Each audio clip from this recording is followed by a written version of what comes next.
رمضان تجلى وابتسم طوبى للعبد إذا تنما. Lots of people do zakat in Ramadan. Is it necessary to pay zakat in Ramadan? Who should pay zakat? Who should pay zakat al-fitr? These are many questions related to zakat.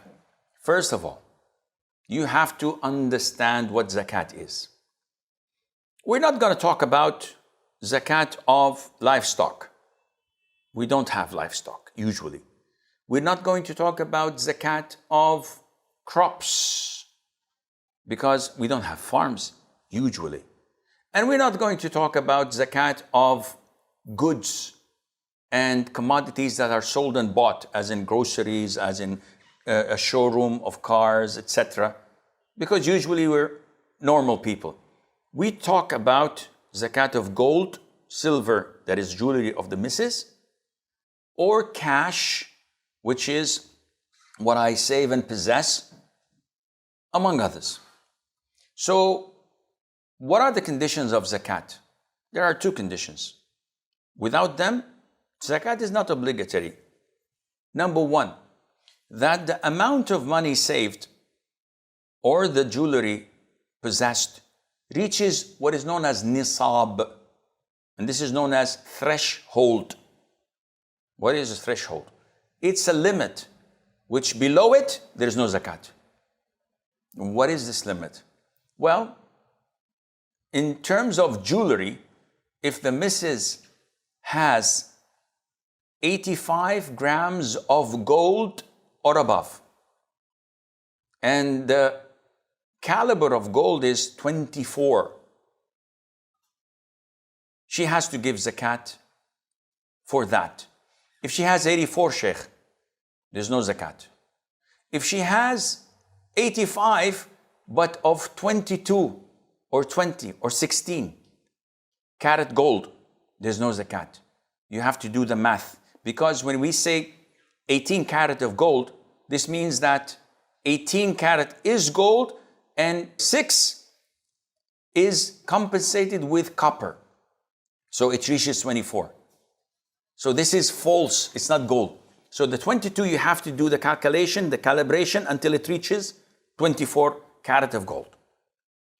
85 plus. In silver, it is 595 grams of silver.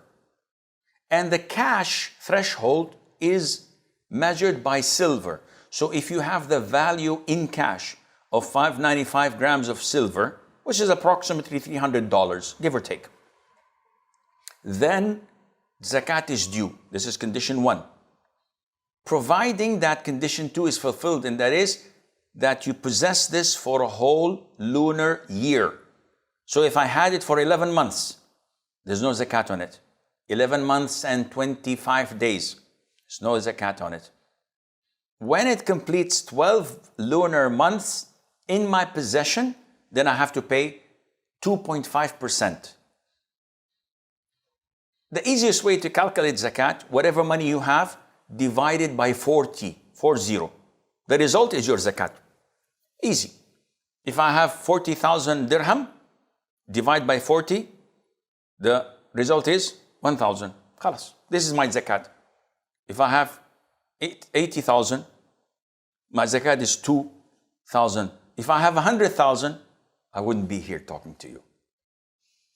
2,500 dirhams. Clear? Clear. Alhamdulillah. طيب.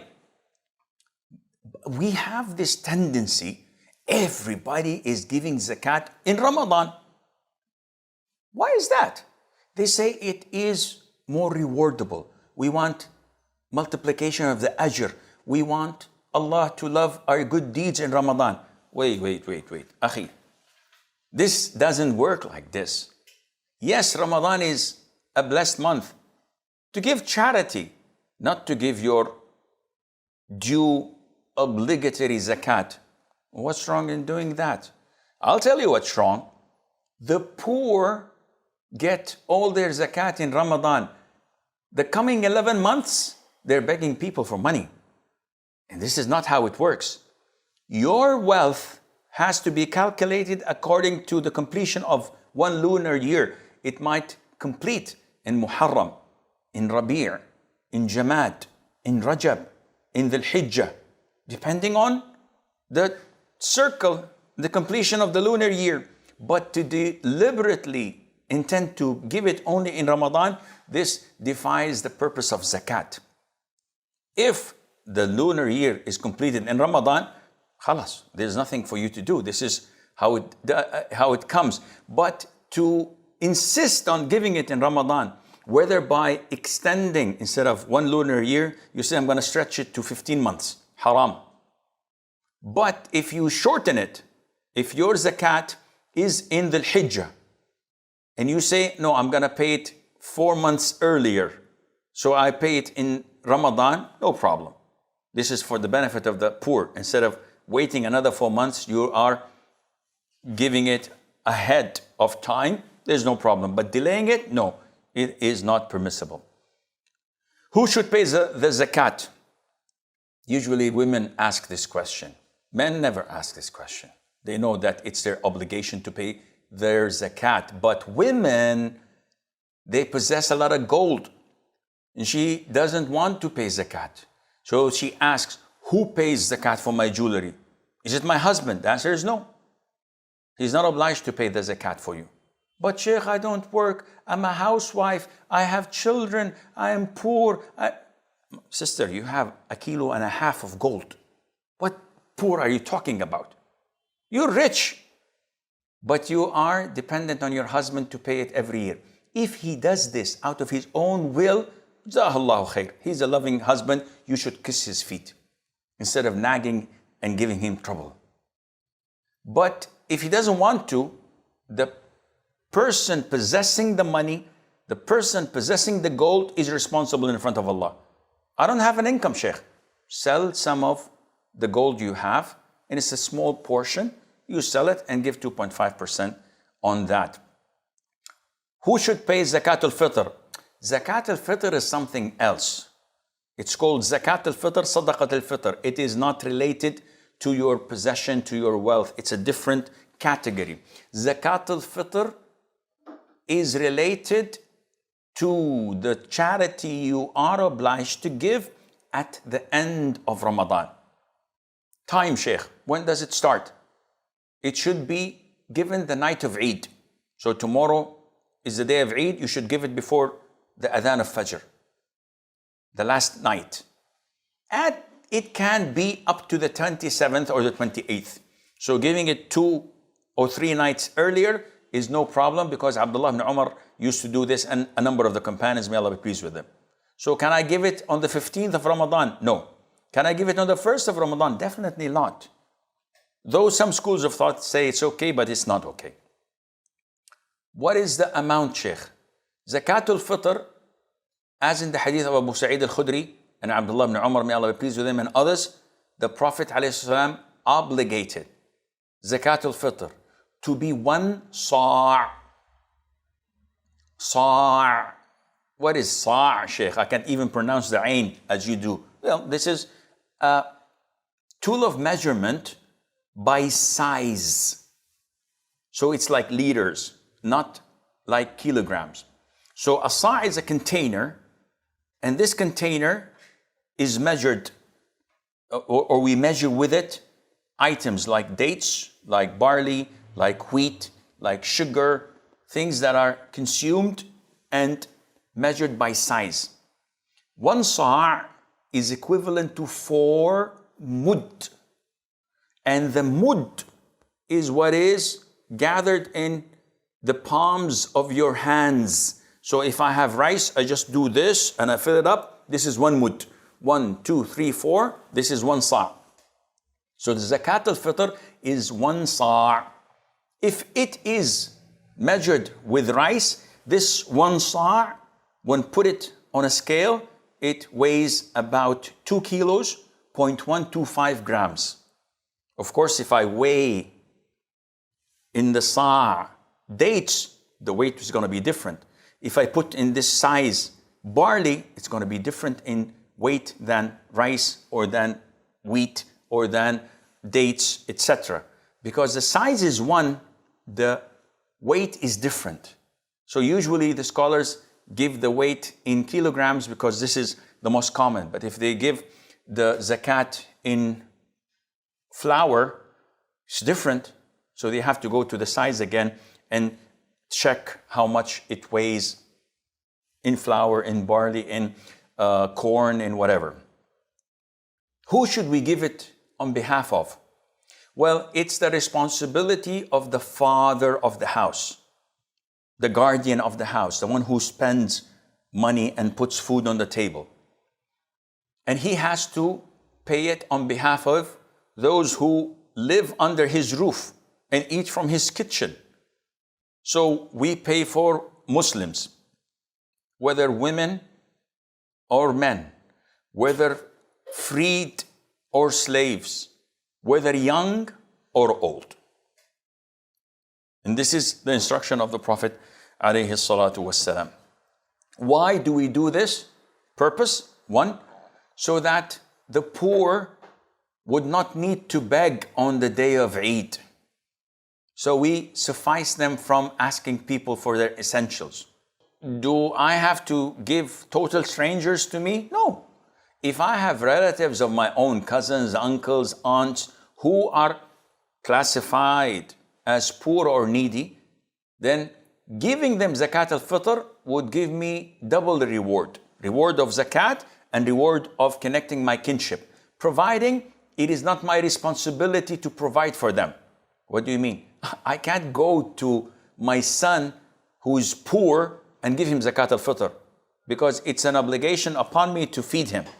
I can't go to my grandfather who is classified as needy and give him my zakat al-fitr because this is my responsibility.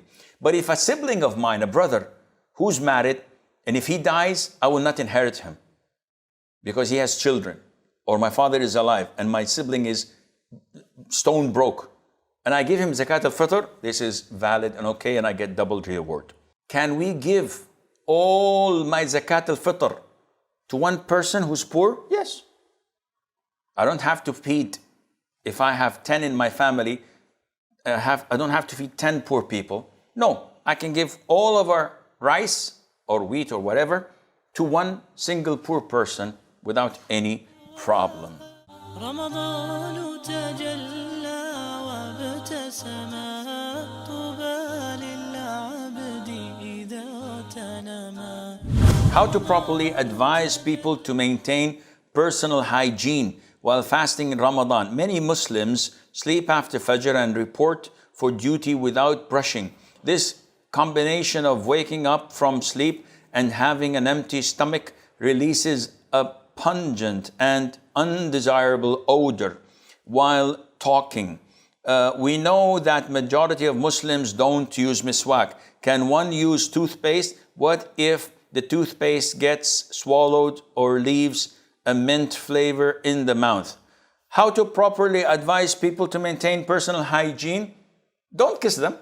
Akhi, it's his fasting and he's talking to you not in very close proximity.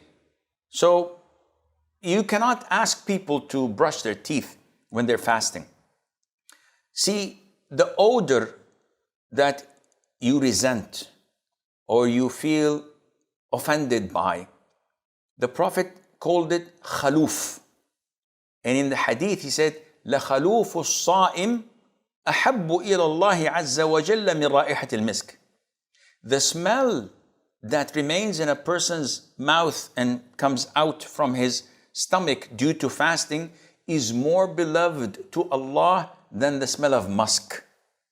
Why? Because it is a result of a form of worship. Nevertheless, this does not mean you go blowing at people and making them offended by the smell. No, nowhere it says this. On the contrary, the Prophet ﷺ's sunnah was to use the miswak frequently while fasting. So yes, it is recommended to brush your teeth. Not necessarily with toothpaste if you fear swallowing something, but with the miswak frequently. If one doesn't do this, we cannot blame them. It's not encouraged, but it's not blameworthy. Keep your distance. However, if you use toothpaste and you can find the flavor of it, whether mint or others, there's no problem in that. The problem is in swallowing particles of it, pieces of it. But if you brush and only the smell and the fragrance remains, and even the taste, there's no problem in that, inshallah. رمضان تجلى وابتسما طوبى للعبد إذا تنما. In today's world, the majority of Muslims do not have any savings. They are living from hand to mouth. What is the amount in this situation that one can call savings? For example, a person started his savings with 500 dirham, and within 6 months, his savings went up to 2,000.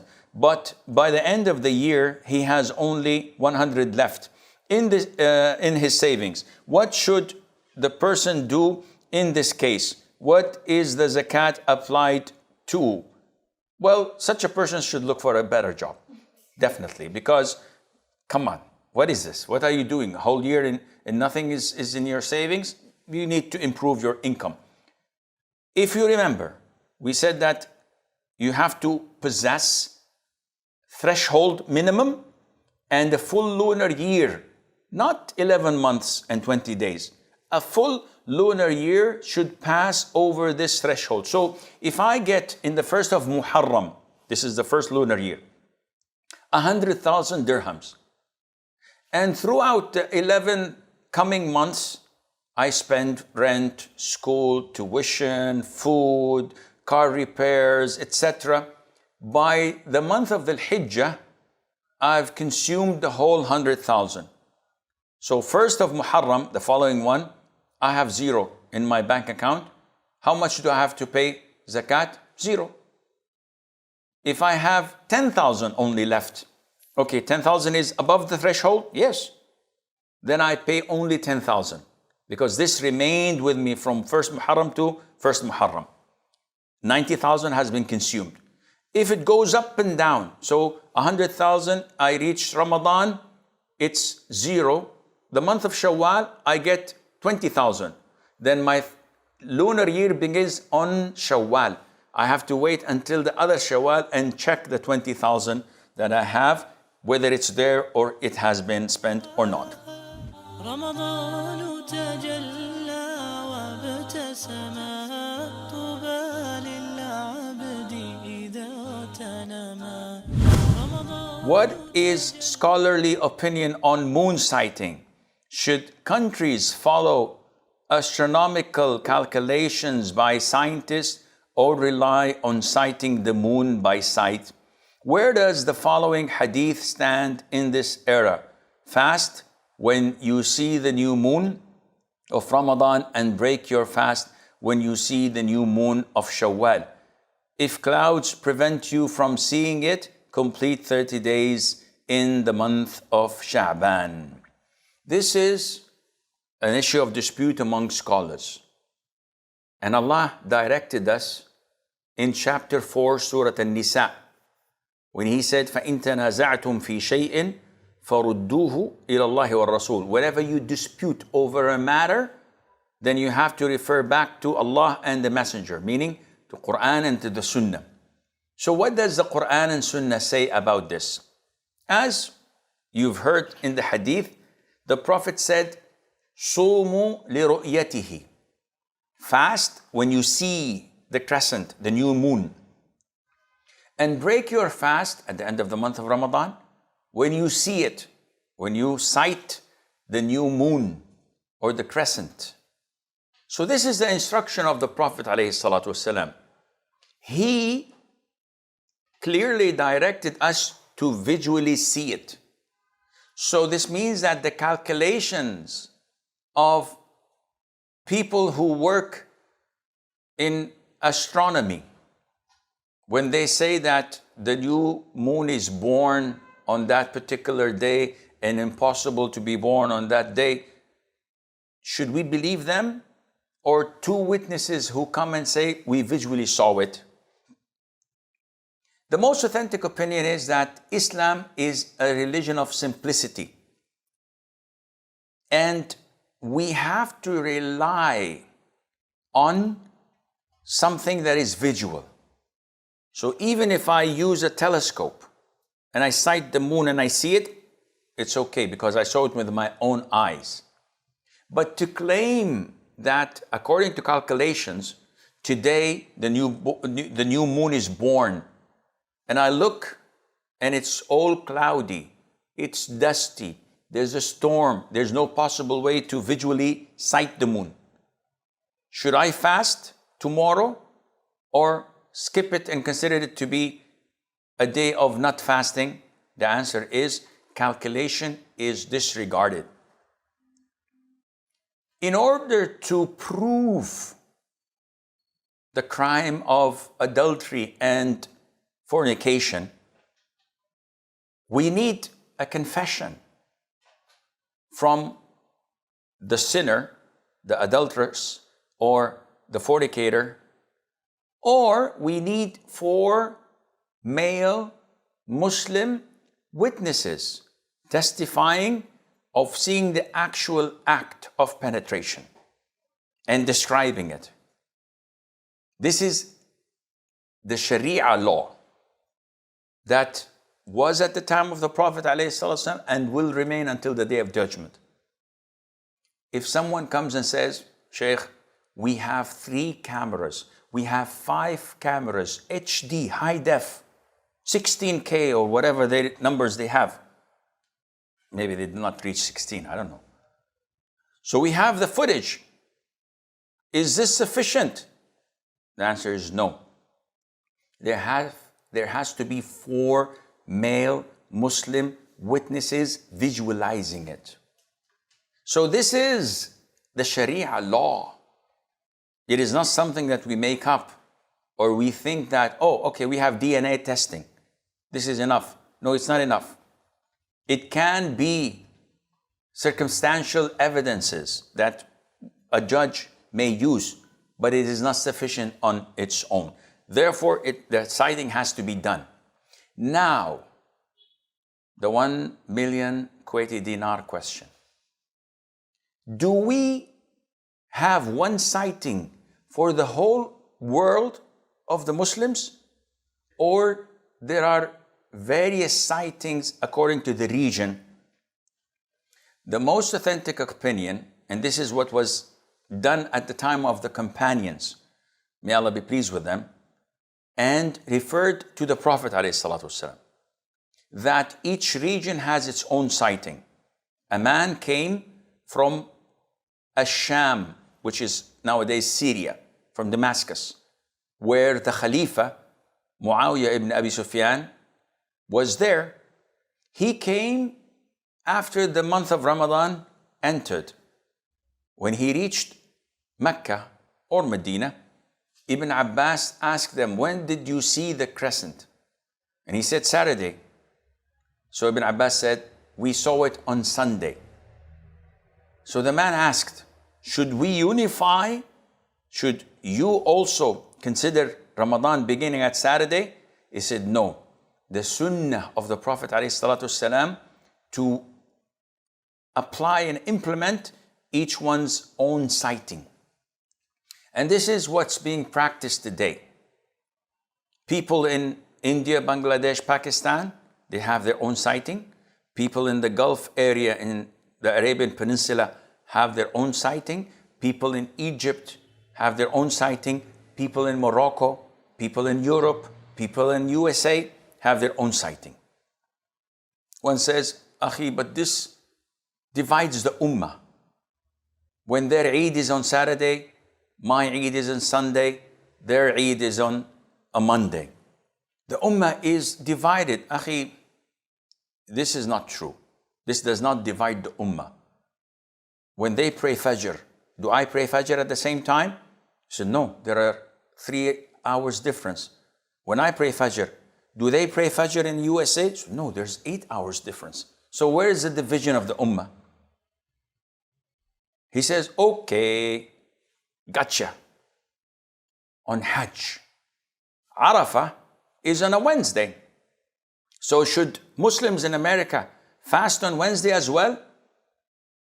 The answer is no. I said, excuse me? I said, the answer is no. Read my lips. Wednesday is the 9th of Dhul Hijjah in Saudi Arabia, in Mecca. We sighted the crescent, the moon, and we know that it's a Wednesday. Now you guys in America or in India, your Arafah is the 9th of Dhul Hijjah, which means that you have to sight the moon in the beginning of the month. So if it coincides with our sighting, alhamdulillah, it's Wednesday. But if it's an earlier date or a later date, then it might be Tuesday, it might be Thursday. Sheikh, but it's Arafah. It's not Arafah that Hajjis stand in the Mount of Arafat, except to those who are in Saudi Arabia. But for you guys in America, it's the 9th of the Hijjah. It's not the day of Arafah. The 9th of the Hijjah depends on when you see the newborn moon, not like ours.